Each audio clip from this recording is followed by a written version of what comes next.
بسم اللہ الرحمن الرحیم۔ آج ہمارے مغربی فکر و فلسفہ کورس کا چوتھا سبق ہے۔ آج کے سبق کا عنوان ہے کہ مغربی فکر و فلسفہ کے تاریخی ادوار کیا ہے۔ یعنی ہم نے یہ سمجھنا ہے کہ موجودہ مغربی فکر و فلسفہ جہاں پہ کھڑا ہے تو یہ کن کن مراحل سے گزر کر موجودہ صورتحال تک پہنچا ہے، تاکہ اس کا پس منظر ہمیں معلوم ہو اور اس کے بنیادی تصورات کہاں سے شروع ہوئے اور کن کن بنیادی تصورات پر یہ اس حال تک جو ابھی موجودہ صورتحال میں ہیں یہ آگے بڑھا ہے اور موجودہ صورت تک پہنچا ہے۔ تو تاریخی لحاظ سے جب ہم فلسفے کا مطالعہ کرتے ہیں تو تاریخ میں ہمیں فلسفہ کی جو ابتدا نظر آتی ہے وہ ہمیں یونان سے اس کی ابتدا ہمیں نظر آتی ہے۔ یوں سمجھے کہ یونان یہ فلسفے کی ایجاد کا مرکز رہا ہے اور سب سے پہلے فلسفے کی ابتدا یونان میں کی گئی ہے۔ اس سے پہلے فلسفے کا وجود تاریخ میں نہیں ملتا۔ یونانی دور کو بھی یونانی دور جو تھا وہ حضرت عیسیٰ علیہ السلام سے تقریباً 800 یا 1000 سال پہلے کا دور ہے۔ یعنی یہ جو فلاسفہ گزرے ہیں مشہور یونانی فلاسفہ، یہ حضرت عیسیٰ علیہ السلام کے دور سے پہلے گزرے ہیں، تقریباً 1000 سالہ دور ہے۔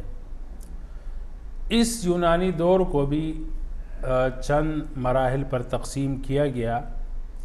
اس میں سب سے پہلا جو مرحلہ ہے اس میں تقریباً 10 سے 12 فلاسفہ کے نام، ایک مغربی مصنف ہے رسل کے نام سے، اس نے فلسفہ مغرب کی تاریخ نامی کتاب لکھی ہے۔ وہ کتاب میں انشاءاللہ آپ کو دے دوں گا، تو اس کا مطالعہ ضروری ہے۔ تو ارسطو، سقراط اور افلاطون سے پہلے یعنی ابتدائی زمانے کے تقریباً 12 فلاسفہ کے نام انہوں نے لکھے۔ سب سے پہلا جو فلسفی ہے اس میں فیثاغورس کا نام آتا ہے۔ فیثاغورس یہ پہلا وہ فلسفی ہے جس نے لفظ فلسفے کا استعمال کیا۔ محب علم پہلے گزر چکا کہ فلسفے کا نام کیا ہے، یعنی فلسفہ کس چیز سے مرکب ہے اور اس کا معنی کیا ہے۔ اس کا معنی یہی ہے، یعنی طالب علم، محب علم۔ چونکہ ان کے مقابلے میں سوفسطائیہ فرقہ تھا اور وہ علم کا منکر تھا، تو ایک طرف انکار علم تھا، دوسری طرف جو ہے وہ فیثاغورس یہ محبین علم میں سے تھے، طالبان علوم میں سے تھے، یعنی علم کو پسند کرنے والے تھے۔ تو انہوں نے اپنے لیے فلسفہ اور فلسفی کا لفظ استعمال کیا جس کا معنی ہے محب علم، یعنی علم سے محبت رکھنے والا۔ تو یوں فلسفی کی ابتدا جو ہے وہ فیثاغورس سے ہوئی، بلکہ اس لفظ کا ایجاد فیثاغورس نے اپنے لیے کیا۔ اس کے بعد دوسرا مرحلہ آتا ہے یونانی دور میں، فیثاغورس کے بعد وہ سقراط اور افلاطون کا آتا ہے۔ سقراط اور افلاطون نے اپنے سے ماقبل فیثاغورس وغیرہ کے افکار کو آگے بڑھایا اور انہوں نے فلسفے کی بنیاد کو گوئے کہ ایک عمارت کی صورت بخشی۔ تیسرا دور پھر ان کے بعد آتا ہے ارسطو کا۔ ارسطو نے اپنے سے پہلے افلاطون اور سقراط کے افکار کو اور ان کے تصورات اور فلسفوں کو آگے بڑھایا اور ایک نام کمایا، یہاں تک کہ معلم اول کی جو حیثیت حاصل ہوئی، یعنی فلسفے کا سب سے پہلا استاد، وہ ارسطو کو یہ لقب دے دیا گیا، کیونکہ ارسطو نے پھر یونانی فلسفے کو بہت آگے بڑھایا اور عروج تک پہنچایا۔ یہ تھا پہلا مرحلہ جو یونانی دور تھا اور حضرت عیسیٰ علیہ السلام سے تقریباً 1000 سال پہلے کا دور ہے۔ اس کے بعد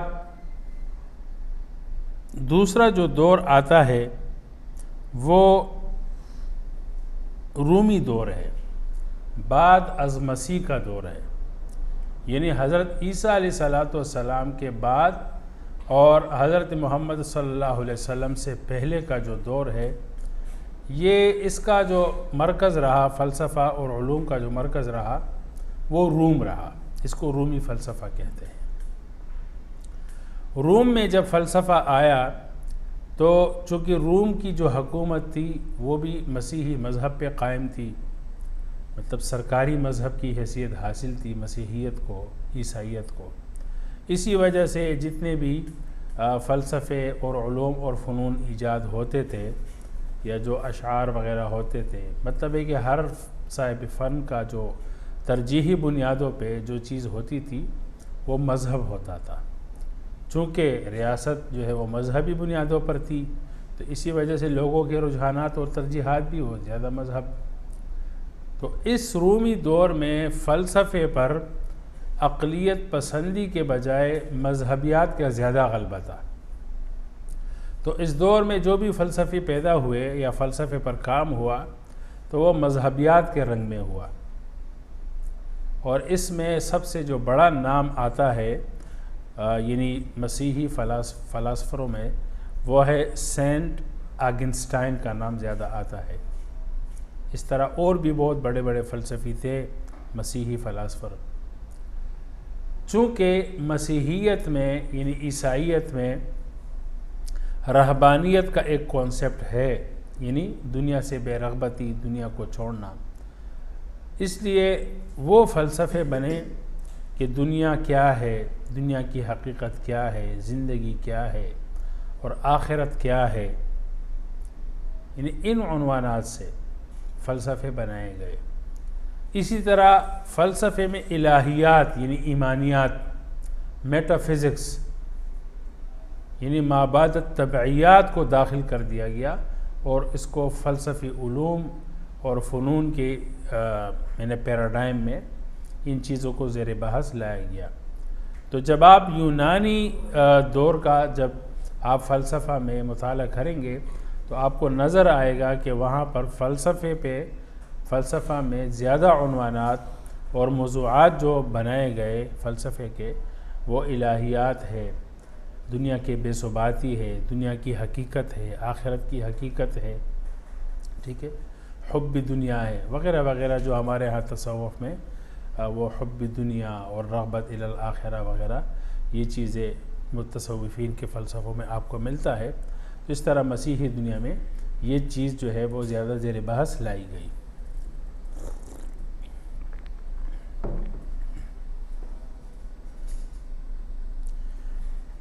تیسرا مرحلہ فلسفے کا وہ مسلمانوں کا ابتدائی دور سے لے کر کے 15ویں صدی تک کا ہے۔ اس کو ازمنہ وسطیٰ کہا جاتا ہے، یعنی مسلم دنیا کا علوم اور فنون پر ایک راج تھا، یعنی مسلم ریاستیں یہ فلسفہ اور علم کی مرکز تھی، اور لوگ دنیا بھر سے آ کر یہیں پر علوم اور فنون حاصل کرتے تھے، اور مختلف یونانی فلسفے کو، اسی طرح رومی فلسفے کو اور بابل کے تہذیب کو، ہندوستانی فلسفے کو اور فارسی فلسفے کو، فارس ایک ریاست تھی تو ان کا ایک ایرانیوں کا اپنا ایک فلسفہ تھا، اس لیے کہ ان کی پرانی سے پرانی ہزاروں سال کی تہذیب تھی تو ان کا اپنا ایک فلسفہ تھا۔ تو ان تمام کے تمام دنیا بھر کے جتنی بھی بڑی بڑی ریاستیں تھیں اور وہاں پر فلسفے رائج تھے، تو ان کی کتابوں کو اور ان کی فلسفوں کو عربی میں ترجمہ کیا گیا، اور یوں مسلم دنیا جو ہے وہ علم اور فن کا اور فلسفہ اور افکار کا ایک مرکز رہا۔ اس دور میں ہمارے جو مسلم فلاسفہ ہے انہوں نے افلاطون، سقراط اور ارسطو کے فلسفوں کو آگے بڑھایا، یعنی یونان کے فلسفوں کو، اس پہ جدید طریقے سے کتابیں لکھی، شروحات لکھی اور مزید اضافات کیے، بلکہ ہم یوں بھی کہہ سکتے ہیں کہ اس زمانے نے، اس دور نے، یعنی مسلم دور ازمنہ وسطیٰ نے مسلم دنیا میں اتنے بڑے بڑے فلسفی بھی پیدا کیے کہ جو بعض حوالوں سے سقراط، افلاطون اور ارسطو سے بھی بڑھ کر تھے۔ یعنی فلسفہ اور فن میں ان کی اتنی مہارت اور اتنی خدمات ہے کہ ہم کہہ سکتے ہیں کہ یہ لوگ جو تھے مسلم دنیا کے بعض فلاسفر، اور بعض حوالوں سے یونانی فلاسفر یعنی ارسطو جیسے فلسفیوں سے بھی آگے فلسفے میں انہوں نے نام کمایا۔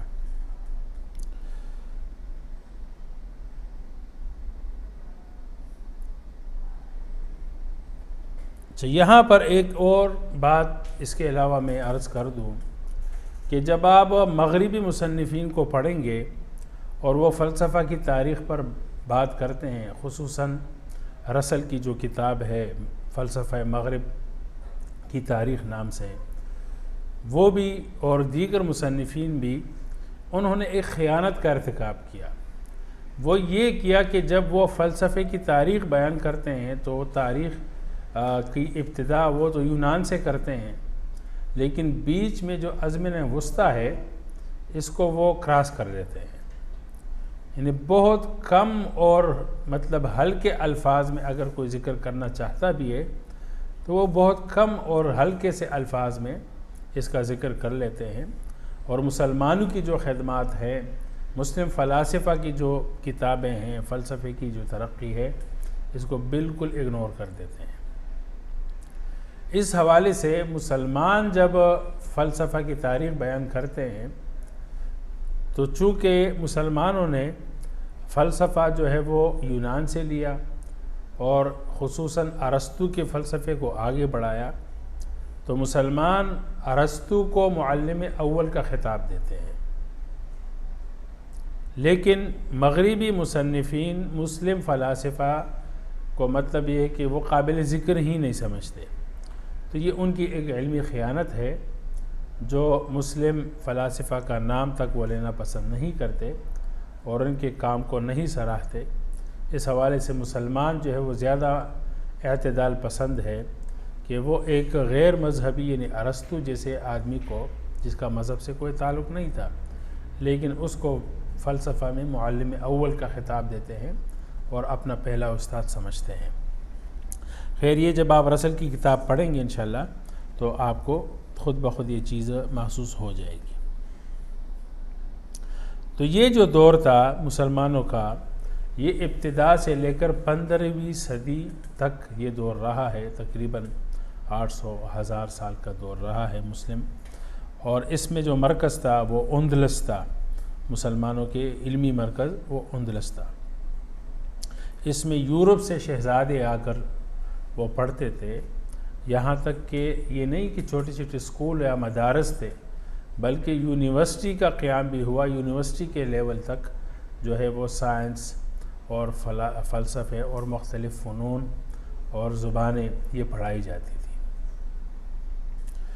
چوتھا جو مرحلہ ہے وہ ہے نشاط ثانیہ کا دور، 15ویں صدی کے اختتام سے لے کر 20ویں صدی کے آخر تک اس کو نشاط ثانیہ کہا جاتا ہے۔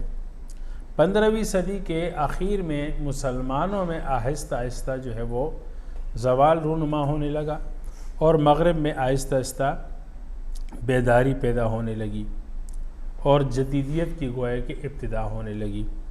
اس کو نشاط ثانیہ بھی کہا جاتا ہے اور جدیدیت کا آغاز بھی کہا جاتا ہے۔ اس دور میں ایک مسیحی تحریک چلی، پروٹسٹنٹ تحریک چلی، جو جرمنی کے ایک پادری مارٹن لوتھر نے شروع کی، اصلاحی مذہب کے نام سے۔ ان کا سب سے بنیادی نعرہ یہ تھا کہ بائبل کی جو تشریح ہے وہ صرف پوپ کا حق نہیں ہے، بلکہ یہ ہر مسیحی کا حق ہے کہ وہ بائبل کی تشریح کرے۔ اس سے پہلے کسی بھی مسیحی کو بائبل کی تشریح کا حق نہیں تھا، بلکہ پوپ بائبل کی جو تشریح کرتا تھا وہیں الہامی کلام سمجھا جاتا تھا، وہیں خدائی بات ہوتی تھی۔ اس کے علاوہ کسی کو بائبل کی تشریح اور اس میں بولنے کا حق نہیں تھا کہ بائبل کا یہ مطلب ہے یا فلاں مطلب ہے۔ خیر، انہوں نے اصلاح مذہب کے نام سے یہ تحریک شروع کر دی پروٹسٹنٹ کی، اور کہا کہ انجیل کی تشریح کا حق ہر ایک مسیحی کو حاصل ہے، اور تشریح کرتے وقت ہمیں اپنے سابقہ مشائخ اور متقدمین کے رائے کا بھی پابند ہونا ضروری نہیں ہے۔ ہو سکتا ہے کہ انجیل کی تشریح میں ہم اپنے متقدمین کے رائے سے اختلاف کریں، تو ہمیں اختلاف رائے کا پورا حق ہے۔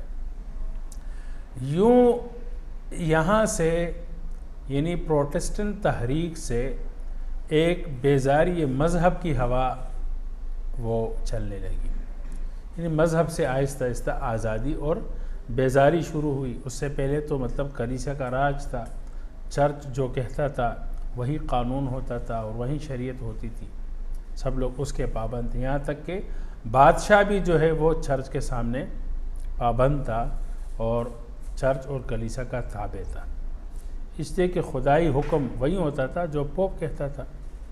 خیر، تو اس پروٹسٹنٹ کی جو تحریک ہے، اس سے مذہبی آزادی کی بنیاد کی ایک لہر جو ہے وہ شروع ہوئی، اور اس دور میں جو ہے فلسفوں نے آہستہ آہستہ سے جنم لیا، اور پھر مطلب مغربی فلاسفہ اور فلسفوں کا ایک دور شروع ہوا، اور مختلف جہات سے فلسفوں پر کام ہونے لگا۔ مطلب سیاست کا الگ فلسفہ تھا، اور زندگی کا جو ہے الگ فلسفہ، اور معاشرت اور اخلاق کا الگ فلسفہ، معیشت کا جو ہے وہ الگ فلسفہ، یعنی مختلف فلاسفہ جو ہے وہ مختلف موضوعات کو لے کر، جس طرح منطق، اس میں جو ہے فرانسس بیکن انہوں نے اس پہ کام کیا، اور نیوٹن نے جو ہے وہ عقلیت پسندی وغیرہ اس پہ کام کیا، اور سائنس پہ وہ جو گوبرنیکس ہے، ٹھیک ہے۔ تو یہ سارے لوگ جو ہے وہ آہستہ آہستہ آنے لگے، اور ان لوگوں نے مغربی فلسفے کی بنیاد شروع کی۔ تو اس دور کو ہم مغرب کی بیداری کا دور کہہ سکتے ہیں، یہ جدیدیت کا آغاز کہہ سکتے ہیں، اور نشاط ثانیہ بھی اس کو کہا جاتا ہے۔ پانچواں جو مرحلہ ہے، یہ 17ویں دور سے شروع ہوتا ہے۔ جو چوتھا دور ہے نشاط ثانیہ، وہ 15ویں صدی کے اخیر سے لے کر 17ویں صدی تک، یعنی 200 سال کا عرصہ ہے، تقریباً 2 صدی۔ تو 2 صدی بعد جو ہے وہ جدیدیت کا باقاعدہ آغاز ہے، جس کو ہم نے 5واں مرحلہ کہا۔ تو 17ویں صدی سے لے کر 20ویں صدی تک، آخر تک، یہ یوں سمجھے کہ جدیدیت کا باقاعدہ آغاز ہے۔ تو اس میں جو ہے وہ مختلف فلاسفہ اور مختلف فلسفے سامنے آنے لگے، جس طرح کہ فطرت پسندی کا فلسفہ ہے، اور عقلیت پسندی کا فلسفہ ہے، اور ریشنلزم اور مادیت پرستی کا، سائنس کا، میٹیریلزم کا وغیرہ وغیرہ۔ سیاست میں جو ہے وہ یعنی جمہوریت کا فلسفہ، اور معیشت میں مارکسزم کا فلسفہ، مختلف فلسفے، یعنی یہ نہیں تھا کہ ایک ہی فلسفہ پورے نظام حیات کے متعلق تھا، بلکہ ہر ایک فلسفی نے اپنے الگ الگ موضوع کو جو ہے وہ فلسفہ بنایا، ٹھیک ہے، اور ان تمام کے تمام فلسفوں کو ملا کر ہم اس کو جدیدیت کہہ سکتے ہیں۔ ان تمام فلسفوں کو، یعنی سیاسی فلسفے الگ تھے، ان کے الگ ماہرین تھے، اور عقلیت پسندی کے الگ ماہرین تھے، منطقی استدلال کے الگ ماہرین تھے، الگ فلسفی تھے، یعنی ہر ایک نے الگ الگ موضوع لے کر ایک فلسفے کی بنیاد رکھی اور مغربی افکار کو فلسفے کی صورت میں پیش کیا۔ لیکن ان تمام فلسفوں کو جب جمع کیا جاتا ہے تو اس کو کہا جاتا ہے کہ ماڈرنزم یا تحریکی تنویر، صحیح، انلائٹنمنٹزم، صحیح، جس کو ہم کہتے ہیں روشن خیالی کی تحریک۔ تو یوں جو ہے مختلف فلسفوں کو ملا کر ایک جدیدیت، ماڈرنزم کا فلسفہ سامنے آیا، اور پورے نظامی زندگی کا ایک ضابطہ اور قانون سامنے آ گیا، جس سے مغرب کا معاشرہ جو ہے وہ آگے چلنے لگا، مختلف معاشرت میں بھی، سیاست میں بھی، ریاست میں بھی اور معیشت میں بھی مختلف طریقوں سے انسان کے متعلق زندگی گزارنے کے جن جہات اور جن پہلوؤں کی ضرورت ہے، تو ہر پہلو کو کوئی نہ کوئی فلسفہ میسر آیا، اور یوں مغرب کو ایک پورا ضابطہ حیات ماڈرنزم یعنی جدیدیت کے نام سے مل گیا۔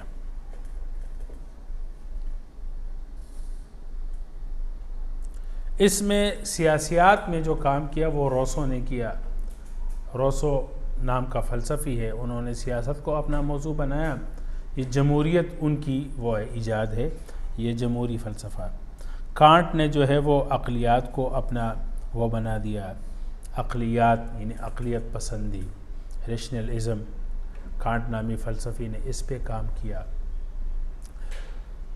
اور روسو نے فلکیات وغیرہ، روسو نے یہ گوبرنیکس وغیرہ نے فلکیات پہ کام کیا، یعنی سائنسی علوم میں کام کیا مختلف طریقوں سے، لیکن سب کو ملا کر پھر ایک جو مجموعی فلسفہ کہلاتا ہے وہ یعنی تحریک تنویر یا جدیدیت کا فلسفہ کہلاتا ہے۔